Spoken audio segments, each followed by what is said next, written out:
Good afternoon, Jason here, Birchfield Family Farm. We are in Oxford, Ohio. I have a good word for you today. This is from Matthew 13. These are Jesus' words. The kingdom of heaven is like a man who sowed good seed in his field. But while everyone was sleeping, his enemy came and sowed weeds among the wheat and went away.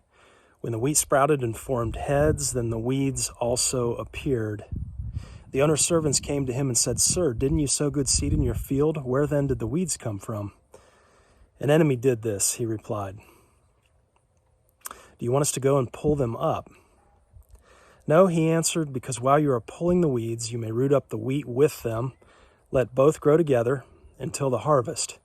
At that time, I will tell the harvesters, first collect the weeds and tie them in bundles to be burned, then gather the wheat and bring it into my barn." We are still dealing with drought.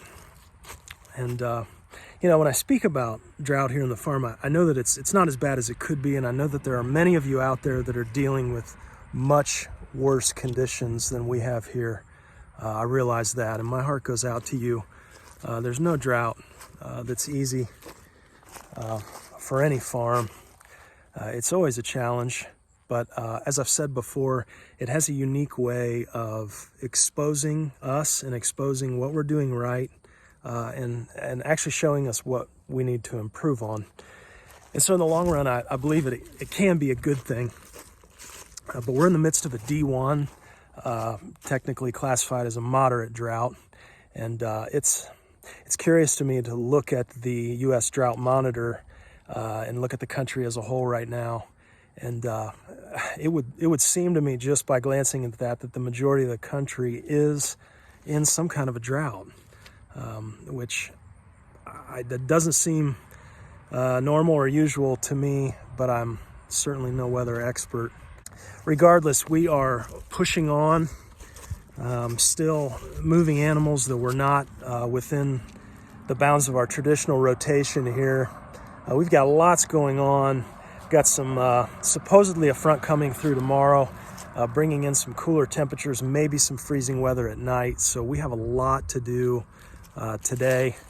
I'm glad you're here. Let's walk around. I'll show you what's going on. Okay, we are headed back here to the back. Need to check in on the sheep back here in our Fencerow Grazing experiment. Had a curious thing happen the other night with a mysterious looking cat creature. It was right down in there. It was back here the other night, right about dusk. I have no idea what I saw. It was some kind of a cat, definitely bigger than a house cat. Sent the video to a few friends, and I've gotten answers, everything from bobcat to lynx to black panther. I have no idea. Here's a video footage of that. Maybe you're a cat expert. See what you think.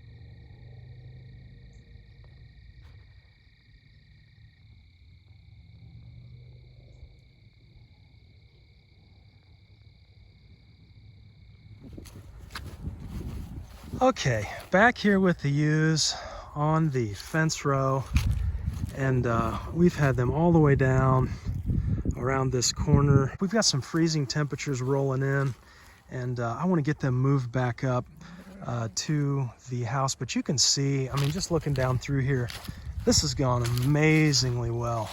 Just, you can see exactly where we had them all the way down that fence line. They've cleaned and cleared that fence row for us. And it's not just that, but it's that they are in excellent body condition. I mean, they're in tip-top shape. Looking at that rumen fill, you know, on the left side. Yeah, not noticing anybody that's thin or lacking. I mean, look at this impact on this fence row. That's just incredible.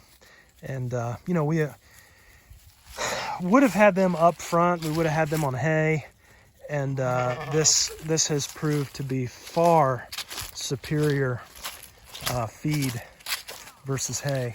Having them straight on this, really it's overgrown pasture. It's grown all year, and like I've said before, instead of mowing that, we opted to put them on it and just let them eat this all back. And this is, you know, it has several advantages for us.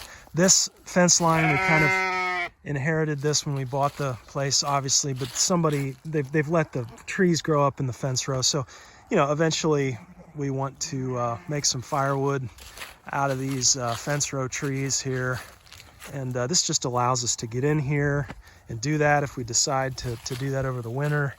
The main thing I'm just tickled about is just their body condition going into breeding here. We're going to be breeding this next week for April lambs, and their condition is just phenomenal. Yeah. I think Sam and Sarah need help. They need help? Yeah. Okay, let's go help them out. You know, as I'm taking this netting up, we are moving them down towards that gate and set this netting up on the other side of them and run them in there. But just looking at all of this fence row from the corner, you know, wrapped around and all the way down, about as far as you can see from here. But can you imagine all of the manpower and all of the fuel and the work that it would have taken to clear this fence row with no animals?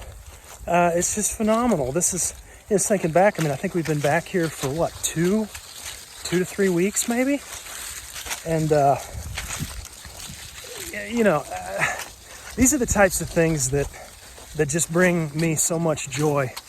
It's that you don't, the way nature is, it doesn't just accomplish one thing. There's not just one thing going on. There's multiple benefits, right? I mean, we're clearing land. The sheep are in excellent body condition. They're actually not only clearing this, but then they're fertilizing it. This will allow the hay harvest, that cutter to get in there a little closer to the fence come next season. It's just multiple benefits. Okay, netting is set up here through the gates. We'll open this other net and get them run back through. Again, the goal will be all the way up and over to the right of the silo up there. Got quite a distance to travel here. Okay, you ready, Ev? Yeah. Let's, hey Sawyer, can you go on the other side of them and run them back down this way? Ready? Well, let her run them down. You're pretty speedy. Run them back. There we go. Okay, Ev, go ahead. Then bring that over here. All right, there we go. And we're off to the races. Oh, no. Okay, come on, guys. There we go. We're going slow. You guys are doing good. Okay, come on, guys. Come on. Oh, no. Come on. Oh, we need a sheepdog.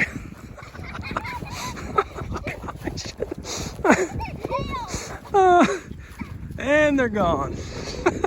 Go get them. In there. Okay, guys, push up.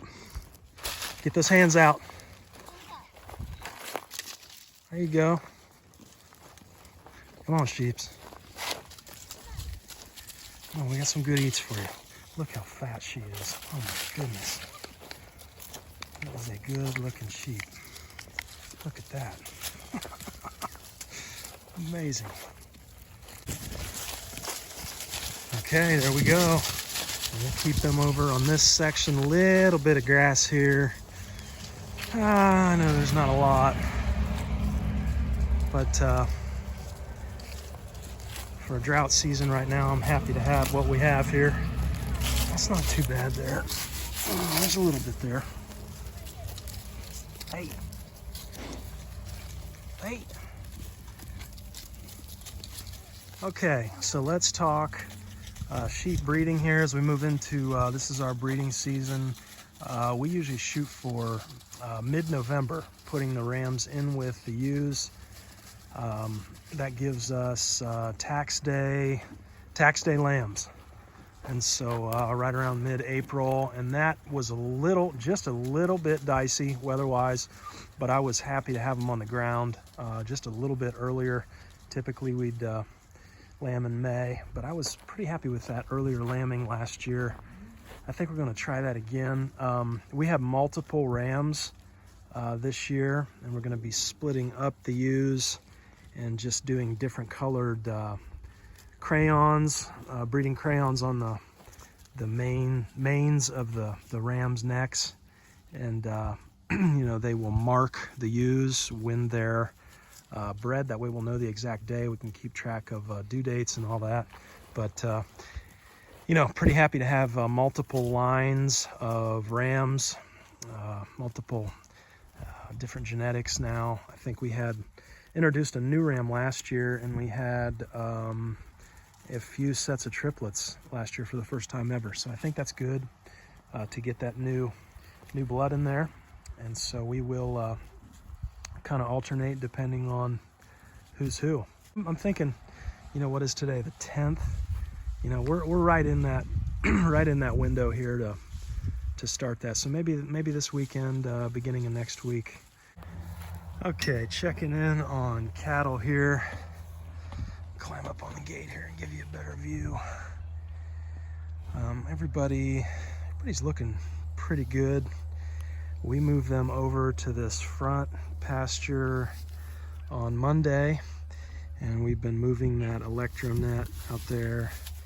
You can see our little orchard in the corner, kind of protect that. But I've been moving that electrum net every day, giving them a little more grass, whatever's left out here to munch on. Let's get down here and take a look. Hey, big boy.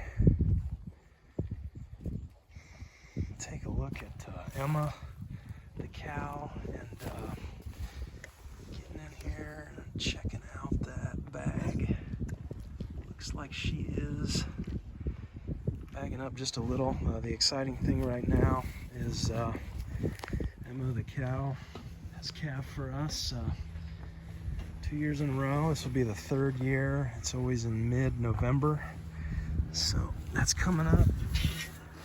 She's I think about ready to go here, so we'll keep an eye on her. It'd be pretty cool to do a live video of the birth if I can catch her.